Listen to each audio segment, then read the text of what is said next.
খুঁড়িয়ে চলছে অর্থ ঋণ আদালত। ৩ বিচারকের কাঁধে ৭০,০০০ মামলার স্তূপ। আইন পরিবর্তনের তাগিদ। একজন জাজ সাহেবের পক্ষে কিভাবে ১৫,০০০ মামলা এটা সামাল দেওয়া সম্ভব? নজরদারির অভাবে মহাসড়কে বাড়ছে ডাকাতি দুর্ঘটনা, যদিও টহল কার্যক্রম দ্বিগুণের দাবি হাইওয়ে পুলিশের।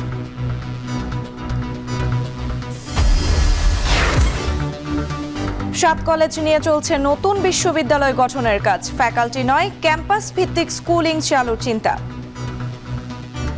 কলেজের একজন প্রিন্সিপাল যিনি সবচেয়ে উপযুক্ত এই 7 কলেজের মধ্যে তাকে বেছে নেব। রেলের শত কোটি টাকার নিলামযোগ্য যন্ত্রাংশ খোলা আকাশের নিচে, তদারকির অভাবে লুটপাটের অভিযোগ।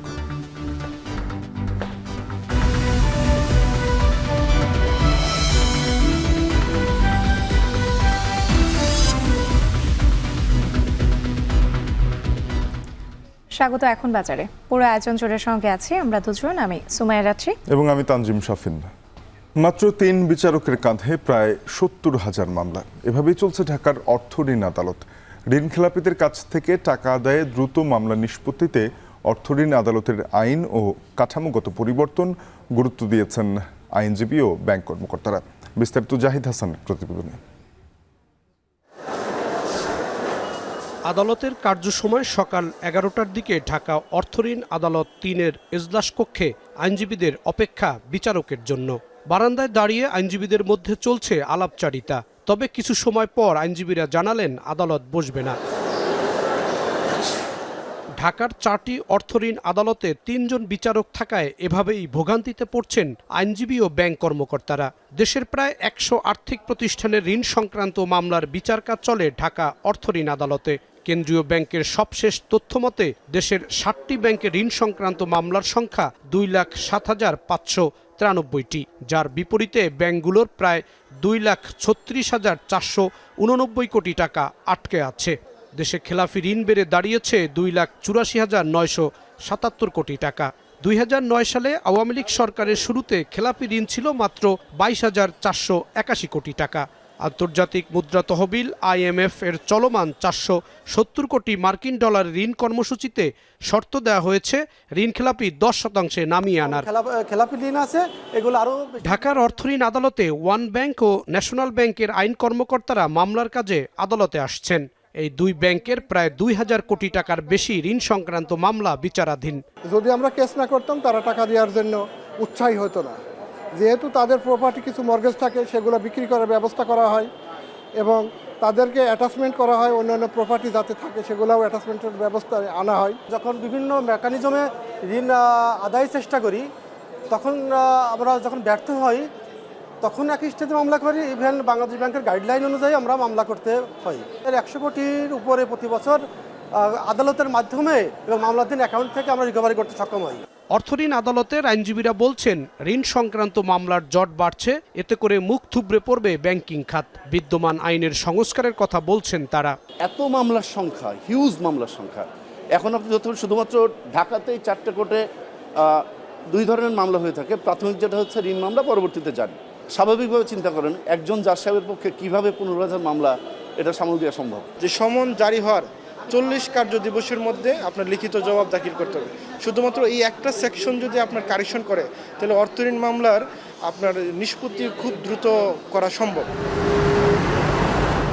হাইকোর্টে মাত্র 2টি বেঞ্চ রয়েছে অর্থঋণ মামলার বিচার কাজের জন্য। রিট করে বছরের পর বছর ঝুলিয়ে রাখা হয় মামলা। খেলাপিরা এই সুযোগ নিয়ে ঋণ পরিশোধ করছেন না। আইনের কিছুটা দুর্বলতা রয়ে গেছে। অনেক ক্ষেত্রে দেখা যায় একটি প্রাইভেট ব্যাংক দেখা গেছে যে যারা দুর্বৃত্তায়নটা করে, অর্থনৈতিক দুর্বৃত্তায়ন, তারা নিজেরা এতটাই শক্তিশালী, ব্যাংক তাদেরকে প্রপোজাল দিচ্ছে যে আপনি পুনর্তফসিলে আবেদন করেন বা এত টাকা দেন, এত টাকা দিলে আমরা পুনর্তফসিল আপনাকে করে দিব। এখন আমরা কি করি? আমরা তো আইনের আলোকে চলতে হয়। 6 মাসে ফেস করতে গিয়ে আমার যে অভিজ্ঞতাটা যেটা হচ্ছে সেটা হচ্ছে যে ছোট ছোট যারা ঋণ তারা হচ্ছে ব্যাংকের জালে আটকা থাকে, কিন্তু বড় বড় ঋণে ওনারা এমনভাবে ঋণগুলো একসময় দিয়েছেন যে একদম রাষ্ট্রীয় ক্ষমতার একদম অপব্যবহার করে বলা যায়। আইন অনুযায়ী 90 দিনের মধ্যে মামলা নিষ্পত্তির কথা থাকলেও বছরের পর বছর ধরে ঝুলে আছে অর্থঋণ আদালতে ঋণ খেলাপিদের মামলা। দেশের অর্থনীতি সচল করার জন্য এই ঋণখেলাপির মামলা দ্রুত নিষ্পত্তি করার কোনো বিকল্প নেই। তাই আইনজীবীরা বলছেন এই বিদ্যমান ঋণখেলাপির আইন সংশোধন করা প্রয়োজন, একই সঙ্গে দরকার অর্থঋণ আদালতের সংখ্যাও বাড়ানো। তাহলেই দেশের অর্থনীতি সচল করার ক্ষেত্রে অর্থঋণ আদালত আরও জোরালোভাবে কাজ করতে পারবে। জাহিদ হাসান, এখন, ঢাকা। আইন শৃঙ্খলা নিয়ন্ত্রণে পুলিশ এবং অন্যান্য বাহিনীর সমন্বয়ে ঢাকায় র্যাবের 5টি এবং সারা দেশে 10টি টিম সক্রিয় রয়েছে বলে জানিয়েছেন র্যাবের মহাপরিচালক AKM শহীদুর রহমান। রাজধানীর মাতোয়াইলে রাত 12:30টার দিকে র্যাবের চেকপোস্ট পরিদর্শন শেষে এসব কথা বলেন তিনি। বলেন, কোনোভাবেই ছিনতাই যেন সহজে জামিন না পায়, সেজন্য সরকার পক্ষের আইনজীবীদের সঠিক বিচার কাজ পরিচালনার অনুরোধ জানান তিনি। এ সময় নিজের হাতে আইন তুলে না নেওয়ার আহ্বান জানান র্যাব মহাপরিচালক। সাংবাদিকদের প্রশ্নের জবাবে তিনি বলেন, আসন্ন রমজান উপলক্ষে আইন শৃঙ্খলা নিয়ন্ত্রণে র্যাবের নিয়মিত অভিযান অব্যাহত থাকবে।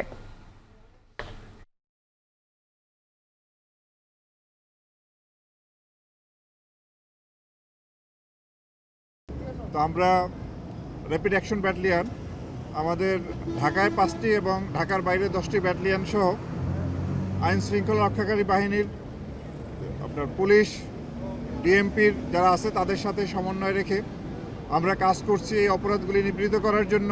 যে ইতিপূর্বে প্রায় বেশ কয়েকশো ছিনতাইকারী গ্রেপ্তার হয়েছে, বাট এরা আবার অনেকে বেল নিয়ে বের হয়ে আসছে। তো আমরা বেল নিয়ে বের হয়ে এসে আবার তারা সেই ছিনতাই কাজের সঙ্গে জড়িত হচ্ছে। তো আমরা এই ক্ষেত্রে যারা সরকার পক্ষের আইনজীবী আছেন তাদেরকে অনুরোধ করব যে তারা যেন বিজ্ঞ আদালতে এই ছিনতাইকারীর তাদের কার্যকলাপের যে ভয়াবহতা, এরা জনজীবনে কি পরিমাণ অশান্তি তৈরি করে, এই বিষয়গুলো যদি তুলে ধরেন।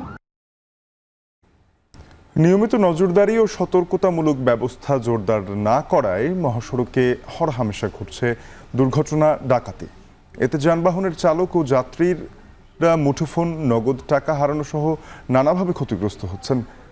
ডাকাতি সহ মহাসড়কে শৃঙ্খলা ফেরাতে প্রশাসনের নজরদারি বাড়ানোর দাবি পরিবহন সংশ্লিষ্টদের। তবে হাইওয়ে পুলিশ বলছে, দিনের তুলনায় রাতে দ্বিগুণ করা হয়েছে টহল টিমের কার্যক্রম। টাঙ্গাইল থেকে কাউসার আহমেদের তথ্য ছবিতে দেখুন বিস্তারিত। গত সোমবার রাত 11টায় ঢাকার গাবতলী থেকে রাজশাহীর উদ্দেশ্যে রওনা দেয় ইউনিক রোড রয়্যালসের একটি বাস। রাত 12:30টার দিকে ঢাকা টাঙ্গাইল মহাসড়কের মির্জাপুর এলাকায় বাসটি পৌঁছালে ডাকাত দলের কবলে পড়ে। লুট করা হয় যাত্রীদের টাকা, মোবাইল সহ মূল্যবান মালামাল। এমনকি বাসে থাকা নারীর শ্লীলতাহানির অভিযোগও ওঠে। বাসের যাত্রীদের অভিযোগ, প্রশাসনের কঠোর নজরদারি ও প্রয়োজনীয় ব্যবস্থা না থাকায় মহাসড়ক অনিরাপদ হয়ে উঠেছে।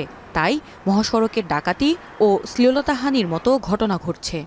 ছুরি চাকু দিয়ে এগুলা দেখিয়ে আমাদেরকে ভয় দেখিয়ে জনগণের কাছ থেকে অ্যাভেলেবেল জনগণের কাছ থেকে এগুলো টাকা পয়সা নিয়ে যাচ্ছে। মনে করেন যে চাকু দিয়ে সব নিয়ে গেছে, কি করব আমি একা, মানে 5-7 জন। পুলিশ গার্ড যদি এই স্ট্যান্ড থেকে ওই স্ট্যান্ড পাহারা থাকে, সেক্ষেত্রে হয়তো ডাকাতি একটু নির্মল বন্ধ হতে পারে। প্রশাসন যদি ঠিকভাবে যদি করে দেয় তাহলে ডাকাতি হয়তো কমই হবে। এত নিখুঁতভাবে কিভাবে তারা ডাকাতি করে, এর একটা সঠিক তদন্তের দরকার। পুলিশের পাশাপাশি যাত্রীদেরও সচেতন হওয়ার প্রয়োজন আছে। তারপরে গাড়ির স্টাফ যারা, তাদেরও সচেতন হতে হবে। পরিবহন সংশ্লিষ্টদের দাবি, প্রশাসনের দায়িত্ব অবহেলায় মহাসড়কগুলোতে ডাকাতি বাড়ছে। পরিস্থিতি মোকাবেলায় পুলিশি টহল বাড়ানোর দাবি তাদের। আমরা ড্রাইভার, হেল্পার, কন্ট্রাক্টর যারা রোডে থাকি, আমরা সমস্ত কিন্তু ডাকাতের সাথে ইনভলভ হইতেছি, অমুক হইতেছি, তুমুক হইতেছি, অথচ আমাদের পেটে ঠিক মতো বাদ যাচ্ছে না। দোষায় পরে কার? মোটর গাড়ির ড্রাইভার, অ্যাসিস্ট্যান্ট, হেল্পার, ড্রাইভারদের এদের হাত আছে। আসলেও মূলত এগুলো আমাদের কোনো হাত নেই। আমরা তো গাড়িতে থাকি মাত্র 3 লোক। 3 লোক আর এই অস্ত্রধারীদের সামনে কিছু করা সম্ভব না আমাদের। মহাসড়কে ডাকাতি বন্ধ করতে গেলে প্রশাসনের নিখুঁত ভূমিকা পালন করতে হবে। পরিবহন শ্রমিক নেতারা বলছেন, মহাসড়কের গুরুত্বপূর্ণ স্থান ও যানবাহনগুলোতে সিসি ক্যামেরার স্থাপন এবং ড্রাইভার হেল্পারদের বেতন বাড়ানো হলে সড়ক নিরাপদ হবে। সিসি ক্যামেরা থাকলে যেমন যাত্রীর নিরাপত্তা, তেমন ড্রাইভারের নিরাপত্তা, তেমন গাড়ির নিরাপত্তা। এত কোটি টাকার গাড়ি, এত লক্ষ টাকার গাড়ি মাত্র 10-15 হাজার টাকা খরচ করলে আমরা সকলেই নিরাপত্তায় থাকতে পারি। আমাদের ড্রাইভার কন্ট্রাক্টরের মান্থলি করে একটা বেতন সিস্টেম করে দেয়, আমরা জানি কোনো অপরাধের সঙ্গে জড়িত না হয়। আমার সংসার যদি অভাবমুক্ত হয়, আমি নিজে অভাবমুক্ত থাকবো, তাইলে আমি ব্যাগ ঝামেলার থেকে মুক্ত থাকবো। প্রত্যেকটা জায়গাতে পয়েন্টে পয়েন্টে এই চেক করা হইতো। হ্যাঁ, তাদেরকে ভিডিওতে ছবি, প্রত্যেকটা যাত্রীর ছবি নেওয়া হতো, সেগুলো এখন মনে হয় স্থবির হয়ে পড়েছে। অপরাধমূলক কর্মকাণ্ড প্রতিরোধে ঢাকা টাঙ্গাইল যমুনা সেতু মহাসড়কে দিনের বেলায় 2টি ও রাতে পুলিশের 4টি টহল টিম দায়িত্ব পালন করে। মহাসড়কে চুরি ডাকাতির ঘটনায় ঊর্ধ্বতন কর্মকর্তাদের অনুমতি ছাড়া ক্যামেরার সামনে কথা বলতে রাজি হননি হাইওয়ে পুলিশের কর্মকর্তা। এটা হচ্ছে আমাদের এসপি স্যারের মাধ্যমে এসপি স্যারের সাথে কথা বলতে পারেন, অথবা আমাদের মিডিয়া এসপি স্যার আছে, স্যারের সাথে কথা বলতে পারেন। স্যাররা তো মিডিয়া উইংটা তো আছেই শুধুমাত্র আপনাদের ব্রিফ দেওয়ার জন্য। আমাদের তো স্টেট নিষেধ করা আছে, যেভাবে দিতে না করা দেওয়া আছে। জেলা পুলিশ সুপার জানান, সম্প্রতি বাসের ডাকাতি ও শ্লীলতাহানির ঘটনার তদন্ত চলছে। ইতোমধ্যেই 3 আসামিকে গ্রেপ্তার করা হয়েছে। চক্রের বাকি সদস্যদের গ্রেপ্তারের চেষ্টা চলছে। ইতোমধ্যে এই মহাসড়ক বাস ডাকাতির 3 জন সক্রিয় সদস্য মুহিত, সবুজ এবং শরীফুজ্জামানকে আমরা গ্রেপ্তার করতে সক্ষম হয়েছি। এই ঘটনায় তারা প্রাথমিকভাবে স্বীকার করেছে এবং এই ঘটনার সাথে আরও কয়েকজন তাদের সাথে ছিল। আমরা সেই বিষয়গুলো নিয়ে তদন্ত করছি এবং আশা করছি খুব শিগগিরই এই ঘটনার পুরো রহস্য উদ্ঘাটন করতে আমরা সক্ষম হব। বাস ডাকাতির ঘটনায় গ্রেপ্তারকৃত আসামিদের শনিবার দুপুরে আদালতে পাঠালে চিফ জুডিশিয়াল ম্যাজিস্ট্রেট নওরিন মাহবুব মুহিতকে 5 দিনের রিমান্ড মঞ্জুর করেন। এছাড়াও সবুজ ও শরীফ আদালতে স্বীকারোক্তিমূলক জবানবন্দি দিলে তাদের কারাগারে পাঠানো হয়। এখন টাঙ্গাইল। রাজধানীর সরকারি 7টি কলেজের সমন্বয়ে একটি পূর্ণাঙ্গ স্বতন্ত্র বিশ্ববিদ্যালয় গঠনের পথে আগাচ্ছে সরকার। ইতিমধ্যে বিশ্ববিদ্যালয়ের নাম আহ্বান করা হয়েছে। সূত্র বলছে, সেই বিশ্ববিদ্যালয়ে স্কুলিং পদ্ধতিতে শিক্ষা কার্যক্রম হতে পারে। বিশ্ববিদ্যালয় গঠনের আগ পর্যন্ত শিক্ষা কার্যক্রম চালাবে ক্রান্তিকালীন প্রশাসন, যার পরিচালক হবেন একটি কলেজের অধ্যক্ষ। ফরহাদ বিন নূরের প্রতিবেদন। দাবির মুখে রাজধানীর সরকারি 7টি কলেজকে ঢাকা বিশ্ববিদ্যালয়ের অধিভুক্ত থেকে বাতিল করে স্বতন্ত্র একটি বিশ্ববিদ্যালয় গঠনের কথা বলা হয়। কিন্তু সে বিশ্ববিদ্যালয়ের কাঠামো কেমন হবে, কাজই বা কতটুকু এগুলো? ইতিমধ্যে 7 কলেজের সমন্বয়ে পূর্ণাঙ্গ বিশ্ববিদ্যালয় স্থাপনের লক্ষ্যে শিক্ষক, শিক্ষার্থী ও সংশ্লিষ্ট সকলের কাছে নাম আহ্বান করেছে বাংলাদেশ বিশ্ববিদ্যালয় মঞ্জুরি কমিশন। সূত্র বলছে, তিতুমিরকে আলাদা করে নয়, 7টি কলেজের সমন্বয়ে হবে একটি স্বতন্ত্র বিশ্ববিদ্যালয়। ফ্যাকাল্টি পদ্ধতি নয়, স্কুল পদ্ধতির কথা ভাবা হচ্ছে, যা বিশ্বের বিভিন্ন দেশে রয়েছে। কলেজগুলো থাকবে আগের নামেই বহাল, যেমন বিশ্ববিদ্যালয়ের Dhaka college campus, Eden campus কিংবা তিতুমির ক্যাম্পাস নামে পরিচিতি পাবে। একটি পূর্ণাঙ্গ বিশ্ববিদ্যালয় গঠন করা যেহেতু দীর্ঘ সময়ের ব্যাপার, তাই তার আগ পর্যন্ত 7 কলেজের শিক্ষা কার্যক্রম ক্রান্তিকালীন প্রশাসন এর মাধ্যমে পরিচালিত হবে, যার মাধ্যম হবে ঢাকা বিশ্ববিদ্যালয় আর নজরদারি সংস্থা ইউজিসি। পরিচালক হবেন কোনো একটি কলেজের অধ্যক্ষ। ট্রানজিশনাল অ্যারেঞ্জমেন্ট বলা যেতে পারে। সেখানে একজন মাননীয় সদস্য সার্বিক তত্ত্বাবধানে থাকবেন। কলেজের একজন প্রিন্সিপাল, যিনি সবচেয়ে উপযুক্ত এই 7 কলেজের মধ্যে, তাকে বেছে নেব। হঠাৎ করে ঢাকা বিশ্ববিদ্যালয়ের সাথে একেবারেই নাই, সব সম্পর্ক বিচ্ছিন্ন হয়ে যাবে, এটা তো সম্ভব না। এটা সম্ভব না। তা ভর্তি প্রক্রিয়ার জন্য ভর্তি যে শাখা, তারা আমাদের সাথে কানেক্টেড থাকবে। নতুন করে আর কোনো হেনস্থা নয়, নতুন বিশ্ববিদ্যালয় হোক ভোগান্তিহীন এবং গবেষণা পড়াশোনার পরিপূর্ণ সক্ষমতার, এমনটাই চান কলেজের শিক্ষক শিক্ষার্থীরা। 7 কলেজকে একটা কমন জায়গায় রেখে, বিশেষ করে সিস্টেম ডেভেলপ করে, যেটা যেখান থেকে আবেদন করুক অনলাইনে, তার ওই জায়গায় বসেই সে সার্ভিসটা পেয়ে যাবে। সেন্ট্রালি যেখানেই করা হোক, সেখানে যেন প্রতিবার আসতে না হয়। সামষ্টিক মুক্তির জন্য সবচেয়ে যাতে এটি হয় চূড়ান্ত সমাধান, এবং এরপরে যাতে আর কোনো শিক্ষার্থী পড়তে এসে রাস্তায় নামতে না হয়, ঠিক ওই মুক্তিটি আমরা চাই। পড়াশোনার মান নিয়ে যে কথা, সেই মান থাকবে এখানে উচ্চ পর্যায়ে। একটা স্বতন্ত্র পাবলিক বিশ্ববিদ্যালয় যেগুলো প্রয়োজন, সেগুলো আমাদের নতুন বিশ্ববিদ্যালয় হোক, আমরা এটা চাই। তবে বর্তমানে এসব কলেজে যে 1200 শিক্ষা ক্যাডার কর্মরত, তারা একাদশ দ্বাদশে পাঠদান করাবেন। ইডেন কলেজ এবং সরকারি তিতুমির কলেজে আবার উচ্চ মাধ্যমিক চালুর কথা ভাবা হচ্ছে। বিশ্ববিদ্যালয়ের জন্য হতে পারে আলাদা শিক্ষক নিয়োগ, তবে কর্মরত শিক্ষকদের যারা বিশ্ববিদ্যালয়ে পড়ানোর বিভিন্ন মানদণ্ডে যোগ্য, তারা চাইলে পড়াবেন নতুন বিশ্ববিদ্যালয়ে। ফরহাদ বিন নূর, এখন, ঢাকা। চট্টগ্রামে খোলা আকাশের নিচে পড়ে আছে শত কোটি টাকার রেলের নিলামযোগ্য যন্ত্রাংশ। বছরের পর বছর পড়ে থাকা এসব মূল্যবান মালামাল সুরক্ষার কেউ নেই, আর এই সুযোগে চলছে চুরি এবং লুটপাট। অথচ নিয়ম মাফিক নিলাম হলে সরকার প্রতি বছর শত কোটি টাকার রাজস্ব পেতে পারত। কাজী মাহফুজের প্রতিবেদন। ষোলশহর স্টেশন এলাকায় বছরের পর বছর খোলা আকাশের নিচে পরিত্যক্ত অবস্থায় পড়ে আছে কোটি টাকার পুরনো বগি, রেলবিট ও স্লিপার। বেশিরভাগই নষ্ট হয়ে গেছে। একই চিত্র মাদারবাড়ি এসআরভি স্টেশনেও, যেখানে এক যুগেরও বেশি সময় ধরে পড়ে আছে শত শত রেলের চাকা, ওয়াগনসহ নানা সরঞ্জাম। জেলার পাহাড়তলির বিভিন্ন ডিপো, সিজিপিওআই এলাকাসহ বিভিন্ন রেল স্টেশন ও গোডাউনে অরক্ষিত অবস্থায় আছে মূল্যবান এসব সরঞ্জাম। শুধু চট্টগ্রাম নয়, এ অবস্থা সারা দেশের। রেল পুলিশের ভাষ্য, এত বিশাল পরিমাণ মালামাল পাহারা দেওয়ার মতো জনবল বা সক্ষমতা তাদের নেই। এদিকে স্থানীয়দের অভিযোগ, রেলের অবহেলায় সুযোগ বুঝে চুরি হচ্ছে মালামাল, পাশাপাশি নষ্ট হচ্ছে যন্ত্রাংশ। 3 জন ডিউটি করতেছে, 1 জন করে, এটা আসলে পর্যাপ্ত নয়। এখানে অনেক সময় আপনার দুষ্কৃতিকারীরা ভিতরে অবস্থান নেই, আমরা ভিতরে দৌড়ান দিলে তারা মালামাল নিয়ে ওয়ালটপকে বাইরে চলে যায়। রেলের রাজস্ব আয়ের অন্যতম একটি খাত হচ্ছে এসব স্ক্র্যাপ মালামাল বিক্রি, যেখানে বছরে শত কোটি টাকার উপরে রাজস্ব আয় করতে পারে রেলওয়ে। অথচ চুরির কারণে আর অবহেলায় বিপুল পরিমাণ এই রাজস্ব হারাচ্ছে সরকার। প্রতি বছর নিলামের নামমাত্র মূল্যে গড়ে 20 থেকে 25 কোটি টাকার যন্ত্রাংশ বিক্রি করছে রেলওয়ে পূর্বাঞ্চল। গত 5 বছরে বিক্রি হয়েছে শত কোটি টাকার মালামাল।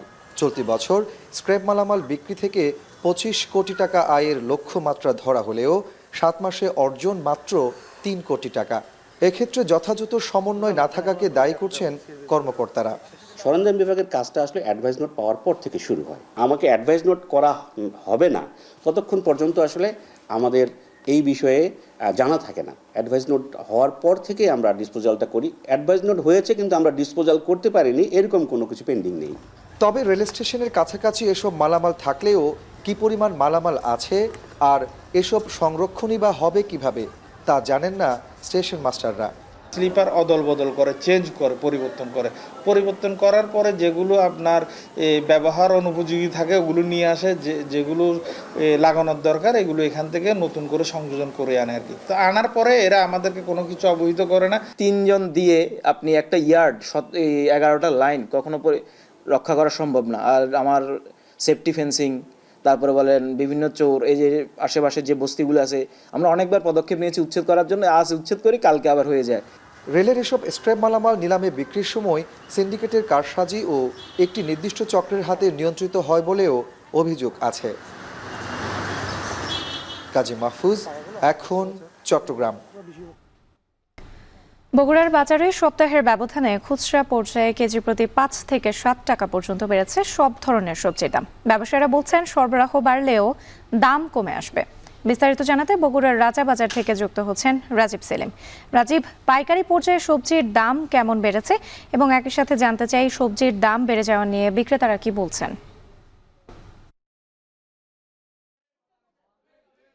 হ্যাঁ রাত্রি, প্রকৃতিতে বসন্ত চলে এসেছে, এরই মধ্যে শীতকাল বিদায় নিয়েছে।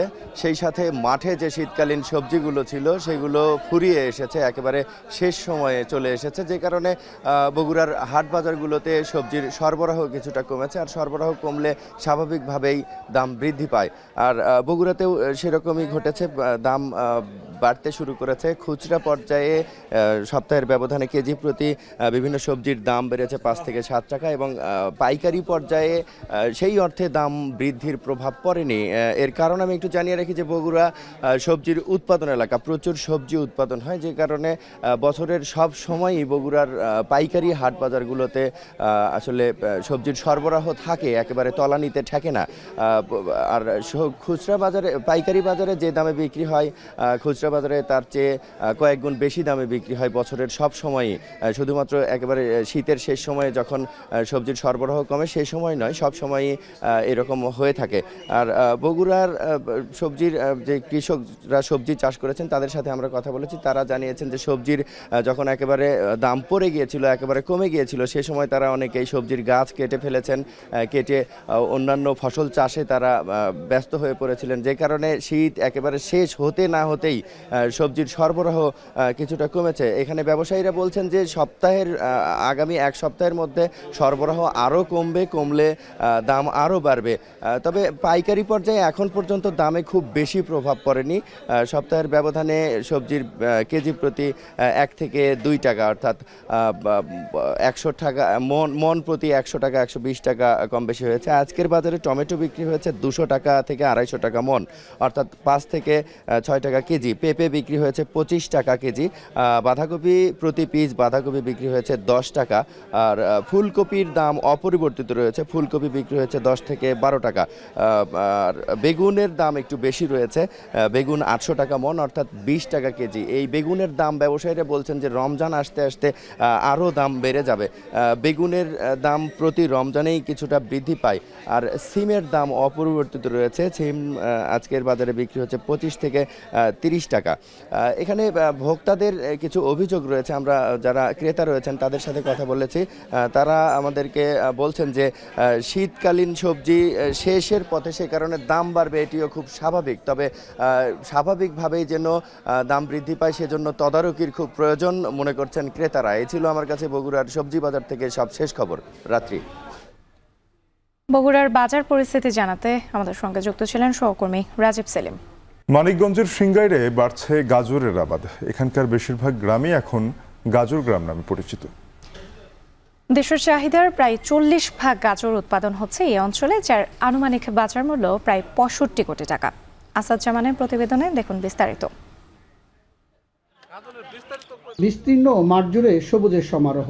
মানিকগঞ্জের সিংগাইরে জয়মন্টপে জমি থেকে গাজর তুলতে ব্যস্ত চাষিরা।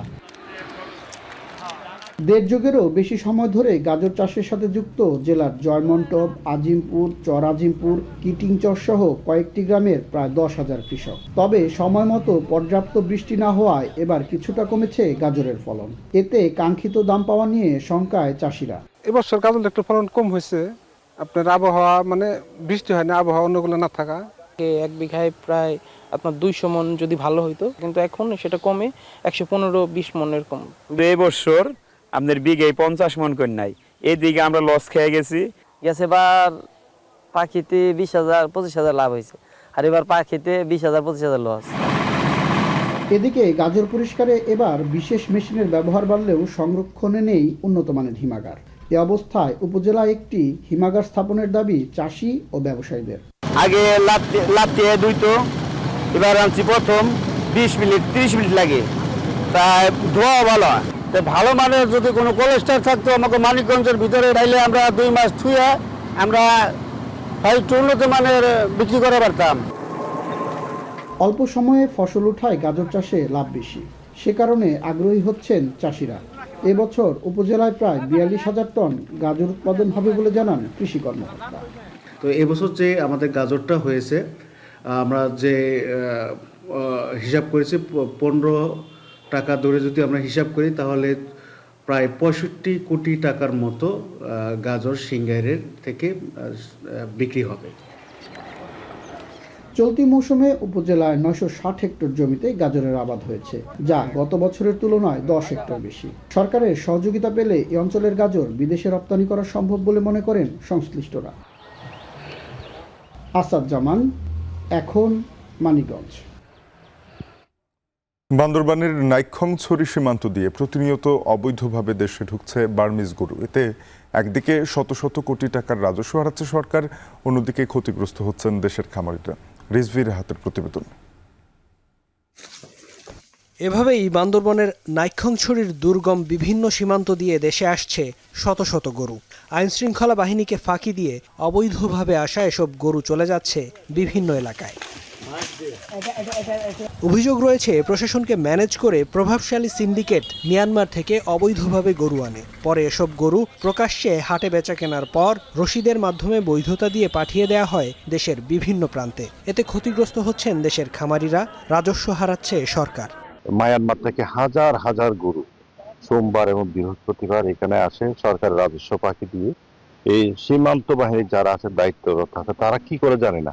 আমি অনেক সময় দেখি যে বিজিবির সামনে দিয়া হাজার হাজার গরু চলে আসে। বর্জনিয়াতে যারা আপনার ব্যবসা করে এবং বর্জনিয়াতে যারা হাঁটি যারা নিয়েছে তাদের থেকে তারা রসিদ গ্রহণ করে ওই গরুগুলো বৈধ করে তারা সড়ক পথে বিভিন্ন দেশের বিভিন্ন প্রান্তে নিয়ে যাচ্ছে। এছাড়া গরুর সাথে বিপুল পরিমাণ ইয়াবার চালানো দেশে আসছে বলে অভিযোগ রয়েছে। বিভিন্ন সময় চোরাই পথে নিয়ে আসা এসব গরু জব্দ করা হলেও ধরাছোঁয়ার বাইরে রয়ে যায় সিন্ডিকেট সদস্যরা। আমরা ছোটকালে আসতাম, এখান থেকে টাকা নিত না, কিচ্ছু নিত না। এখন এখানে নাইকোসির বাজারে একজন বলছে আমাকে 500 টাকা দাও রামুর থানায়, আর আমি চাঁদা দেবো না, চাঁদা দিয়া আমি গরু নিয়ে যাবো না। রাজনীতিক বলেন, জনপ্রতিনিধি সবাই প্রায় কিন্তু এই ব্যবসার সাথে জড়িয়ে গেছে। তবে অভিযোগ পেলে ব্যবস্থা নেওয়া হবে বলে জানান নাইক্ষ্যংছড়ি উপজেলার নির্বাহী কর্মকর্তা।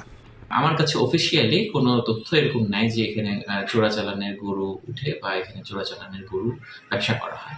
যদি এরকম কোনো অভিযোগ আসে এবং অভিযোগ যদি প্রমাণিত হয় আমরা আইন অনুযায়ী ব্যবস্থা নেব। গেল মাসে গরু চোরাচালান করতে গিয়ে সীমান্ত মাইন বিস্ফোরণে আহত হয়েছেন অন্তত 12 বাংলাদেশি। এখন বান্দরবান। 80-র দশকে ঝালকাঠির বিভিন্ন সড়কে নির্মিত বেইলি ব্রিজগুলোতে ঝুঁকি নিয়ে প্রতিনিয়ত চলাচল করছে শত শত যানবাহন। নিরাপত্তাহীনতায় ভুগছেন যাত্রীরা। এলাকাবাসী দ্রুত স্থায়ী সমাধানের দাবি জানালেও এখন পর্যন্ত নেওয়া হয়নি কোনো উদ্যোগ। আল আমিন তালুকদারের প্রতিবেদন। যানবাহন চললেই হচ্ছে বিকট শব্দ। কাছ থেকে দেখলে চোখে পড়ে ছোট ছোট লোহার পাতগুলো জোড়াতালি দিয়ে কোনো মতে দাঁড়িয়ে আছে ব্রিজ। এরপরও চলছে যানবাহন। ঝুঁকিপূর্ণ এই চিত্র দেখা যায় ঝালকাঠির বেইলি ব্রিজগুলোতে। বরিশাল খুলনা আঞ্চলিক মহাসড়কের এই ব্রিজটি 7 বছর আগে ঝুঁকিপূর্ণ ঘোষণা করেছিল সড়ক ও জনপথ বিভাগ। তবে প্রতিদিনের যানবাহনের চাপে নড়বড়ে হয়ে উঠেছে ব্রিজটি। ট্রাক বা বাস উঠলেই দুলতে থাকে ব্রিজটি। স্ল্যাবগুলো বেশ আলগা, ফলে প্রায় ঘটছে দুর্ঘটনা। বিভিন্ন কর্তৃপক্ষ মেয়র তারা এই জায়গাটা নিয়ে খালি বলতেছে কিন্তু কাজ করে না। দেখা যায় যে আমাদের জন্য এটা অনেক ক্ষতিকর। এমনও হয়েছে যে শুনছে একটা বাচ্চা পড়েও গেছে এই ব্রিজ থেকে। খুবই ঝুঁকিপূর্ণ এবং ওই গাড়ি বড় গাড়ি উঠলে দোল খায়। এক দিন আসে এই গাড়ির ঝাঁকানি, তারপর হচ্ছে একটার পর একটা এই যে পার্ট বাই পার্ট খুলে পড়ে থাকে। আমাদের অনেক ভয় লাগে যে ব্রিজটা ভেঙে যায় কিনা। অনেকেই, শুধু আমার না, অনেকেই ভয় পায়। ঝালকাঠি সদরের বেসাইন খান, তারপাশা, রাজাপুরের বাগরি ও নৈখাটি সহ জেলার 38টি বেইলি ব্রিজ এখন ঝুঁকিপূর্ণ। সাময়িক মেরামত করে সচল রাখার চেষ্টা করা হলেও খুব বেশি কাজে আসছে না। স্থানীয়দের আশঙ্কা যে কোনো সময় ঘটতে পারে বড় ধরনের দুর্ঘটনা।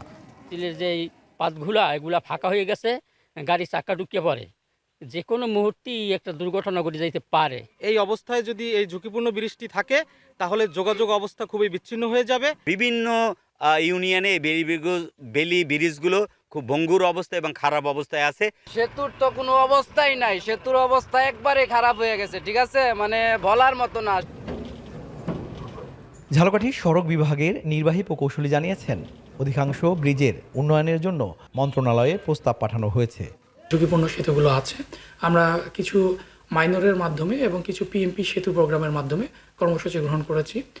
ইতিমধ্যে আমাদের জমাদ্দার বাড়ি সেতুটি কার্যক্রম শেষ পর্যায়ে রয়েছে এবং সামনে আমাদের জমিদার বাড়ি সেতু এবং মানাইঘাটাতে কিছু সেতুর কাজ হবে। ঝুঁকিপূর্ণ এই সেতুগুলো নিয়ে উদ্বেগ বাড়ছে, কিন্তু কবে মিলবে স্থায়ী সমাধান সে প্রশ্নের উত্তর নেই কারো কাছে। আল আমিন তালুকদার, এখন ঝালকাঠি। হামাসের পক্ষ থেকে পরবর্তী ধাপে জিম্মিদের মুক্তির নিশ্চয়তা দেয়া না হলে শর্ত অনুযায়ী ফিলিস্তিনি বন্দীদের রেহাই করবে না ইসরায়েল। ইসরায়েলি প্রধানমন্ত্রীর কার্যালয় আরও জানায়, জিম্মিদের মুক্তি দেওয়ার সময় হামাস যে অবমাননাকর অনুষ্ঠান আয়োজন করে আসছে সেটিও বন্ধ করতে হবে। আল জাজিরার তথ্য বলছে, শনিবার প্রতিরক্ষা বিভাগের কর্তা ব্যক্তিদের সাথে বৈঠকের পর ক্যাবিনেট সদস্যদের সাথেও আলোচনায় বসেন ইসরায়েলি প্রধানমন্ত্রী। মিস্টার শোকরা বলছেন, বেনয়ামিন নেতানিয়াহুর এমন সিদ্ধান্তে যে কোনো সময়ে ভেস্তে যেতে পারে চলমান যুদ্ধবিরতি চুক্তি। এদিকে ইসরায়েলের এমন সিদ্ধান্তে ক্ষুব্ধ প্রতিক্রিয়া জানিয়েছে হামাস। সংগঠনের পক্ষ থেকে বলা হচ্ছে, শুরু থেকেই যুদ্ধবিরতির শর্ত ভঙ্গ করছে নেতানিয়াহুর প্রশাসন, তবে এবার তারা সহ্যের সীমা অতিক্রম করেছে। এর আগে যুদ্ধবিরতির শর্ত অনুযায়ী শনিবার 6 মেকে মুক্তি দেয় হামাস। বিনিময়ে 620 ফিলিস্তিনি বন্দীকে রেহাই করার কথা ছিল ইসরায়েলের।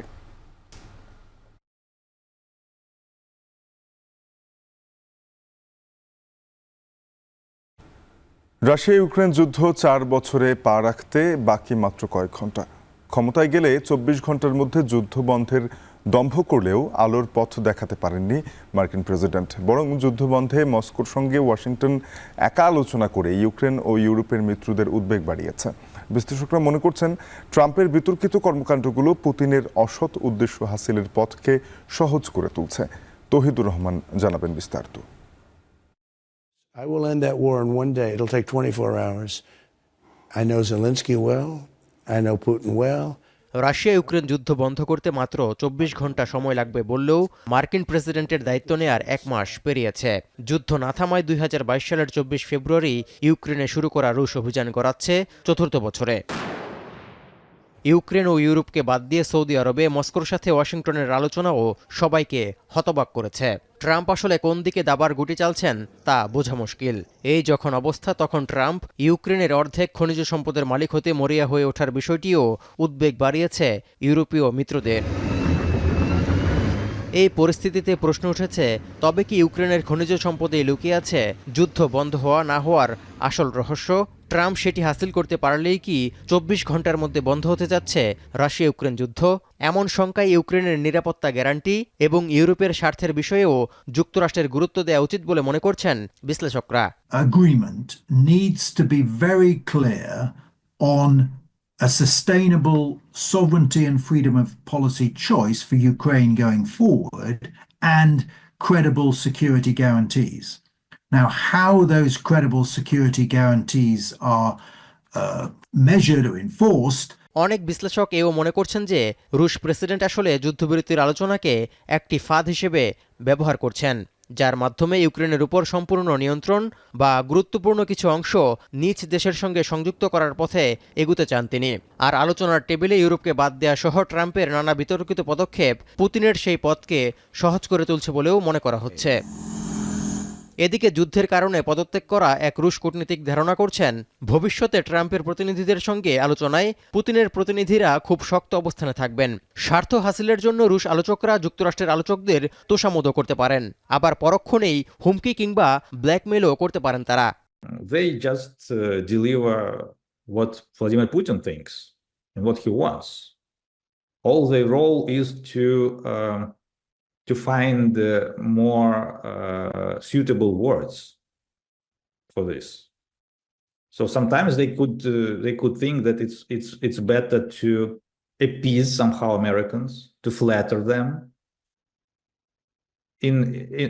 Then the next day they would think that maybe now it's a time to threaten them, to blackmail, to be rude, to be very, very, uncompromising. এদিকে সূত্রের বরাত দিয়ে রয়টার্স জানিয়েছে, ইউরোপে জব্দ হওয়া $300 বিলিয়ন রুশ সম্পদ ইউক্রেন পুনর্গঠনের কাজে খরচ করতে রাজি হতে পারে রাশিয়া। রুশ বাহিনীর নিয়ন্ত্রণে থাকা ইউক্রেনের 1/5 এলাকার জন্যও মস্কো এই অর্থ ব্যয়ের শর্ত দিতে পারে বলেও মনে করা হচ্ছে। তৌহিদুর রহমান, এখন বিশ্ব। শেষ করব এখন বাজার। যাওয়ার আগে শিরোনামগুলো আরও একবার। খুঁড়িয়ে চলছে অর্থ ঋণ আদালত, 3 বিচারকের কাঁধে 70,000 মামলার স্তূপ, আইন পরিবর্তনের তাগিদ। একজন জাজ সাহেবের পক্ষে কিভাবে 15,000 মামলা এটা সামাল দেওয়া সম্ভব? নজরদারির অভাবেই মহাসড়কে বেড়েছে ডাকাতি দুর্ঘটনা, যদিও টহল কার্যক্রম দ্বিগুণের দাবি হাইওয়ে পুলিশের।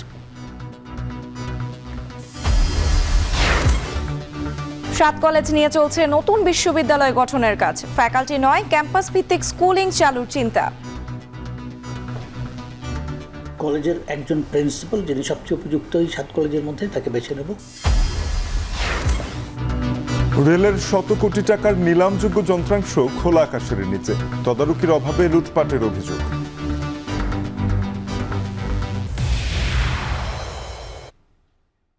এই ছিল এখন বাজারের আয়োজনে। এখন টেলিভিশন ওয়েবসাইটে দেখতে ভিজিট করুন www.ekon.tv।